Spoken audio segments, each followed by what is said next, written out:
আসসালামু আলাইকুম। সকাল ৯টা বেজে ২৫ মিনিট। আজ রবিবার। বাংলাদেশ বেতার কক্সবাজার স্থানীয় খবরে স্বাগত জানাচ্ছি আমি নীলোৎপল বড়ুয়া। আজ শুরু হয়েছে পবিত্র রমজান মাস। মহান আল্লাহর সন্তুষ্টি লাভের আশায় আজ থেকে এক মাস সিয়াম সাধনা শুরু করেছেন বাংলাদেশের ইসলাম ধর্মাবলম্বীরা। গতকাল সন্ধ্যায় জাতীয় মসজিদ বায়তুল মোকাররমে ইসলামিক ফাউন্ডেশনের সভাকক্ষে জাতীয় চাঁদ দেখা কমিটির বৈঠক শেষে ১৪৪৬ হিজরি সনের পবিত্র রমজান মাসের চাঁদ দেখা যাওয়ায় রোজা শুরুর ঘোষণা দেয়া হয়। বৈঠকে জানানো হয়, সন্ধ্যায় বাংলাদেশের আকাশে রমজান মাসের চাঁদ দেখা যাওয়ায় আজ ২রা মার্চ থেকে পবিত্র রমজান মাস গণনা শুরু হবে এবং ২৬শে রমজান ২৭শে মার্চ বৃহস্পতিবার দিবাগত রাতে লাইলাতুল কদর পালিত হবে। এদিকে সৌদি আরব সহ মধ্যপ্রাচ্যের দেশগুলোতে মুসলমানরা শনিবার থেকে রোজা রাখা শুরু করেছেন। কক্সবাজার শহরের বিভিন্ন এলাকায় পৃথক অভিযান চালিয়ে ৬ ছিনতাইকারীকে আটক করেছে র্যাব ১৫। গতকাল এই তথ্য নিশ্চিত করেন র্যাব ১৫-এর সহকারী পুলিশ সুপার আ.ম ফারুক। র্যাব আরও জানায়, গত দুদিনে কক্সবাজার শহরে অভিযান চালিয়ে তাদের আটক করা হয়। উখিয়ায় খাদ্য প্রস্তুতকারীদের নিয়ে নিরাপদ ও স্বাস্থ্যসম্মত খাবার তৈরি বিষয়ক প্রশিক্ষণ কর্মশালা অনুষ্ঠিত হয়েছে। গতকাল স্বাস্থ্য বিভাগের সহযোগিতায় ভোক্তা অধিকার সংরক্ষণ অধিদপ্তর এই কর্মশালা আয়োজন করে।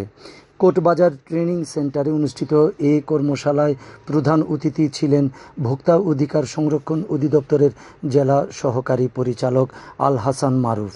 এতে সভাপতিত্ব করেন উপজেলা নিরাপদ খাদ্য পরিদর্শক মোহাম্মদ নুরুল আলম। কর্মশালায় অস্বাস্থ্যকর পরিবেশে মেয়াদ উত্তীর্ণ পণ্য সামগ্রী ও ব্যবহৃত তেল ব্যবহার না করে স্বাস্থ্যকর ও নিরাপদ খাদ্য প্রস্তুত করা বিষয়ে ধারণা দেওয়া হয়। এতে হোটেল, রেস্টুরেন্ট, কনফেকশনারি ও খাদ্য প্রস্তুত কারখানার মালিক ও খাদ্য উৎপাদন কর্মীরা অংশগ্রহণ করেন। পবিত্র মাহে রমজানে নিত্য প্রয়োজনীয় জিনিসের দাম স্বাভাবিক রাখা, মূল্য তালিকা প্রদর্শন ও ভেজাল পণ্য পরিহারে সংশ্লিষ্ট ব্যবসায়ীদের নির্দেশনা দিয়েছেন টেকনাফ উপজেলা প্রশাসন। তিনি গতকাল টেকনাফ পৌরসভার বাজারসমূহ পরিদর্শনকালে ব্যবসায়ীদের এ নির্দেশনা দেন।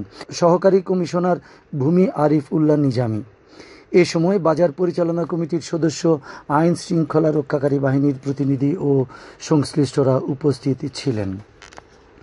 মহেশখালীর মাতারবাড়িতে পরিবেশ ও কৃষি জমি রক্ষা, কোহেলিয়া নদী পুনরুদ্ধার ও নবায়নযোগ্য জ্বালানি ব্যবহারে সুফল বিষয়ে মতবিনিময় সভা অনুষ্ঠিত হয়েছে।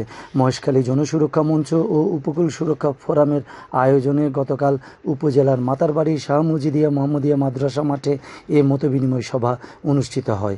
সভায় বক্তারা মাতারবাড়ি তথা মহেশখালীর পরিবেশ ও কৃষি জমি রক্ষা ও কোহেলিয়া নদী পুনরুদ্ধারে সকলকে এগিয়ে আসার আহ্বান জানান। প্রাথমিক বিদ্যালয় গোল্ড কাপ ফুটবল টুর্নামেন্ট ২০২৪-এর জাতীয় চ্যাম্পিয়ন হয়েছে কুতুবদিয়ার কৈয়ারবিল সরকারি প্রাথমিক বিদ্যালয়। শনিবার দুপুরে চ্যাম্পিয়ন ট্রফি সহ কুতুবদিয়া পৌঁছান চ্যাম্পিয়ন দলের খেলোয়াড়রা। পরে উপজেলা প্রশাসনের ছাদকলা গাড়ি বহর নিয়ে আনন্দ আর উল্লাসে বিভিন্ন এলাকা প্রদক্ষিণ করেন তারা। কোচ, শিক্ষকদের প্রতি কৃতজ্ঞতা প্রকাশের পাশাপাশি দ্বীপবাসীর জন্য এ অর্জন বলেন চ্যাম্পিয়ন দলের এই ক্ষুদে সদস্যরা। ভালো নার্সিং করেছেন কোচ এবং টিচাররা, আমাদের ভালো দেখাশোনা করেছে, তাই বলে আমরা জাতীয় পর্যায়ে চ্যাম্পিয়ন হতে পেরেছি। যার জন্য দীর্ঘ করতে পারছি, আমার ভালো লাগছে। আর কোচ আমাদের অনেক দায়িত্ব করছে আর সবাই অনেক ভালো করছে, তার জন্য আমরা আজকে পড়ে আসতে পারছি। এদিকে নিজ বিদ্যালয়ের এমন জয়ে উৎফুল্ল বিদ্যালয়ের প্রধান শিক্ষক মোহাম্মদ ইসমাইল। বাংলাদেশের মূল ভূখণ্ড থেকে বিচ্ছিন্ন দ্বীপ কুতুবদিয়া। এই কুতুবদিয়ায় কৈয়ারবিল সরকারি প্রাথমিক বিদ্যালয় একটি বিদ্যালয়, যে বিদ্যালয় কক্সবাজার চ্যাম্পিয়ন, চট্টগ্রাম চ্যাম্পিয়ন এবং বিভাগ শেষ করে জাতীয় পর্যায়ে চ্যাম্পিয়ন হয়েছি। চ্যাম্পিয়নে আমরা সিলেট বিভাগকে হারিয়ে চ্যাম্পিয়ন 2 গোলে চ্যাম্পিয়ন হয়েছি। এটা আমি ভাষায় প্রকাশ করতে পারতেছি না। আমার এই অর্জন কৈয়ারবিলবাসীর, এই অর্জন কুতুবদিয়াবাসীর, এই অর্জন কক্সবাজারবাসীর। অপরদিকে খেলোয়াড়দের অভিনন্দন জানান কুতুবদিয়া উপজেলা নির্বাহী কর্মকর্তা কেতওয়াইপ্রু মারমা। আমাদের এই ছেলেমেয়েরা আগামী বাংলাদেশে জাতীয় পর্যায়ে খেলবে এই আশা ব্যক্ত রাখি। এদেরকে দেখে আরো অনেক খেলোয়াড় অনুপ্রাণিত হবে, এখান থেকে আরো অনেক খেলোয়াড় বের হবে। আমরা সবসময় তাদেরকে সহযোগিতা করব। গত 27শে ফেব্রুয়ারি ঢাকায় জাতীয় স্টেডিয়ামে প্রাথমিক বিদ্যালয় গোল্ড কাপ ফুটবল টুর্নামেন্টে 2024-এর ফাইনাল খেলা অনুষ্ঠিত হয়। এতে সিলেট বিভাগের সুনামগঞ্জ সদরের ইছাঘড়ি সরকারি প্রাথমিক বিদ্যালয়কে 2-0 গোলে হারিয়ে বালক গ্রুপে জাতীয় চ্যাম্পিয়ন হয় কুতুবদিয়ার কোয়ারবিল সরকারি প্রাথমিক বিদ্যালয়। আবহাওয়া এখন জানিয়ে দিচ্ছি বাঁকখালী নদীর মোহনা সংলগ্ন এলাকার সামুদ্রিক জোয়ার ভাটার সময়সূচি। আজ ভাটা শুরু হবে বেলা 11:55, চলবে সন্ধ্যা 6:35 পর্যন্ত। খবর শেষ হলো। আমাদের পরবর্তী খবর প্রচারিত হবে আজ দুপুর 2:30।